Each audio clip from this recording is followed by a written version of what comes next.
recuperación del salario real. En marzo, con lo que fue el pico inflacionario, le pegó al salario, pero a partir de ahí estamos viendo recuperación de los salarios reales. Ya te digo, casi 4 millones de trabajadores han recompuesto su salario, y en especial en el mes que viene vamos a tener el impacto de aguinaldo, así que estamos viendo una recuperación del salario real importante. Nosotros estimamos que este año no vamos a tener pérdida del salario real. Es una semana importante para muchos trabajadores. Es la semana del aguinaldo. Esto que escucharon recién, lo que dijo el ministro de Producción y de Trabajo, Dante Sica, es que ahora se va a recuperar el poder adquisitivo porque se cobra el aguinaldo. Bueno, es curioso el razonamiento y vamos a tratar de explorarlo juntos, pero primero vamos a hablar un poco del aguinaldo.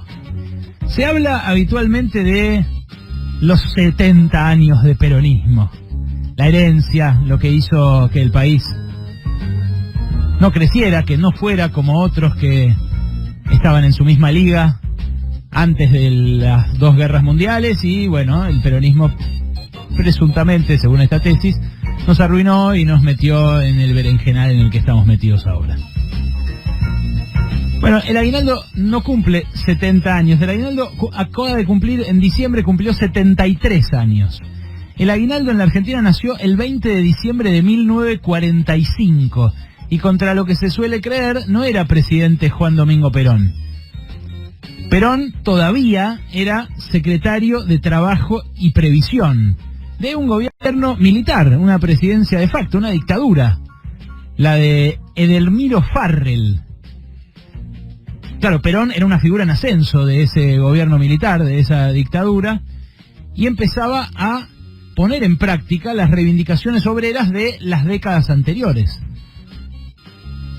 Las décadas anteriores habían estado protagonizadas por luchas encarnizadas de los trabajadores por derechos que en otros países sí había. Y en este caso, en el caso argentino, el aguinaldo había sido un reclamo, como las vacaciones pagas, como los convenios colectivos de trabajo, como las negociaciones paritarias. Habían sido reclamos de los partidos comunistas, del Partido Socialista, de los grupos anarquistas que habían formado los primeros sindicatos acá en la Argentina y que se habían congregado, por ejemplo, en la Fora, ¿no?, antecesoras de la CGT. Y que ya habían empezado incluso en el 35 a tomar la forma de la CGT antes de que el peronismo se organizara como tal. Pero ese 20 de diciembre del 45, mediante un decreto, el decreto 33.302, se dispuso la creación de un instituto, el Instituto Nacional de Remuneraciones, que, entre otras medidas, establecía para la actividad privada, no para los estatales, ojo, el pago de un sueldo anual complementario. El sueldo anual complementario se iba a pagar en 2 cuotas, y Perón, que era secretario de Trabajo y Previsión en ese momento, explicó que se lo había sugerido el Sindicato de Comercio. Miren lo que pasó en ese momento. Esto lo cuenta Daniel Balmaceda en una de sus crónicas de principio de siglo. Alfredo Palacios, dirigente socialista que había reclamado el aguinaldo, acusó al gobierno militar de querer obtener un provecho electoral. Claro, iba a haber elecciones en febrero del 76 y había una situación económica y social crítica, muy mala para las clases subalternas, pero aliviada de algún modo por este aguinaldo. Bueno, el socialismo, Alfredo Palacios, estuvo en contra. En ese momento dijo que era demagogia. Después, por supuesto, lo reivindicó a la postre el Partido Socialista, como muchas otras conquistas y como muchos otros grupos proletarios y de izquierda que saludaron, por supuesto, este logro, esta conquista.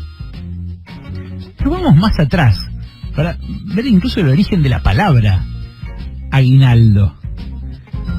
Hay distintas teorías, pero hay una expresión que surge de que se entregaban antes incluso de la Navidad, porque hay palabras que se rastrean en lenguas romances que refieren al aguinaldo como un regalo de Navidad, como algo que se daba en las fiestas navideñas. Pero antes incluso los celtas intercambiaban presentes en celebraciones donde estaban los hechiceros, los druidas, donde se intercambiaban una planta sagrada para el año nuevo.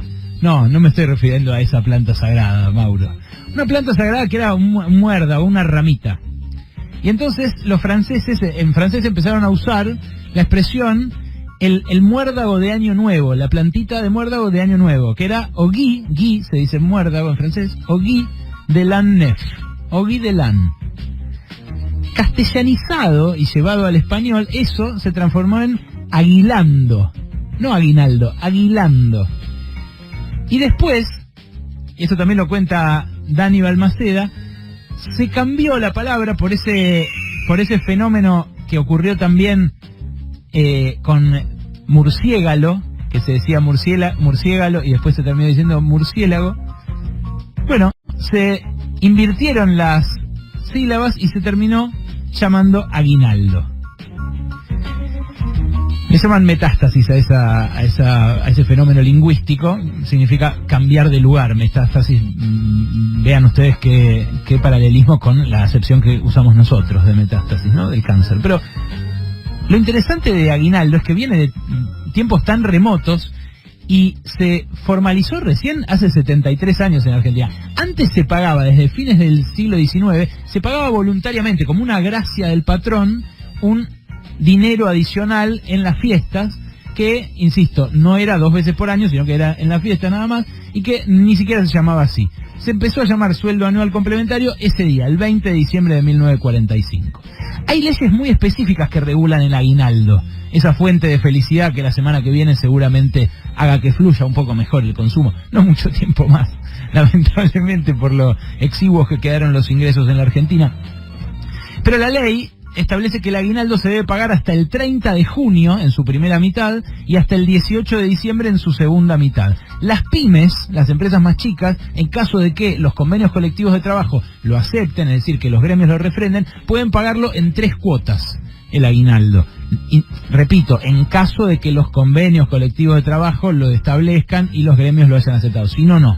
Si no, tiene que ser liquidado antes del 30 de junio esta primera cuota y antes del 18 de diciembre la segunda cuota.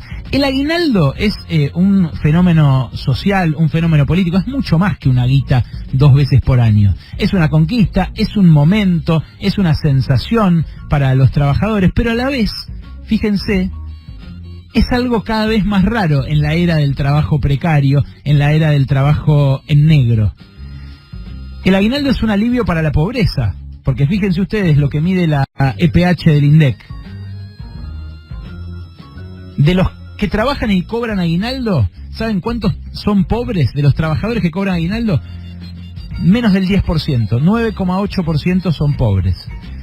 De los que trabajan pero no cobran aguinaldo, un 31% son pobres.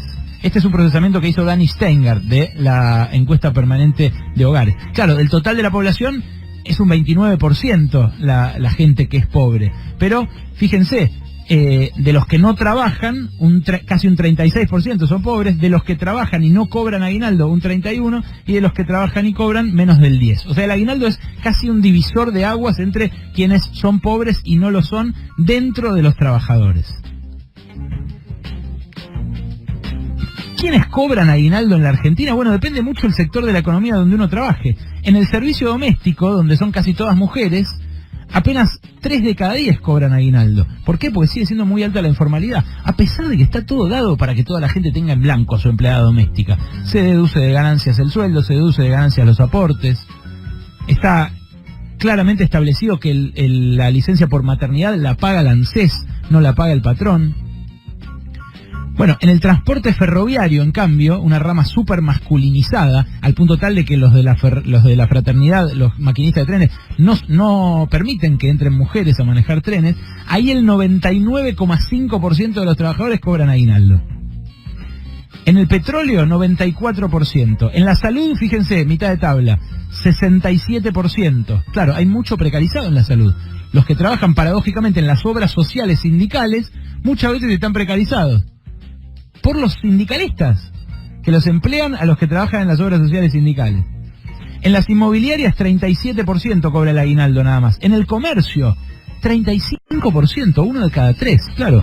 El comercio pequeño, informal, a veces dice, aguinaldo, qué sé yo, vacaciones, qué sé yo. El ministro Dante Sica dice que con el aguinaldo se va a recuperar el poder adquisitivo del salario este mes. Yo digo que el aguinaldo lo cobra 1 de cada 2 trabajadores nada más. O sea, si se va a recuperar el poder adquisitivo, se va a recuperar para la mitad. Y no solamente se va a recuperar para la mitad, sino que se va a recuperar por un tiempito, por el tiempo que dure ese aguinaldo. Es lo que en economía se llama efecto de one shot, de una sola vez. Y una última. A los 20 años, solamente 3 de cada 10 laburantes cobran el aguinaldo. Después, durante la vida adulta, se mantiene entre los 30 y los 50 años, es más o menos el 60%. 6 de cada 10 los que cobran el aguinaldo. Y después, hacia el final de la vida, cuando ya algunos no tienen empleo en blanco y no lo pueden recuperar, mucha gente que pasa a los 50 años y changuea o hace lo que puede, pero ya no tienen empleo en blanco, ahí vuelve a caer la proporción de trabajadores que cobran el aguinaldo. En promedio, los argentinos y argentinas tenemos un 50,2% de cobertura de aguinaldo.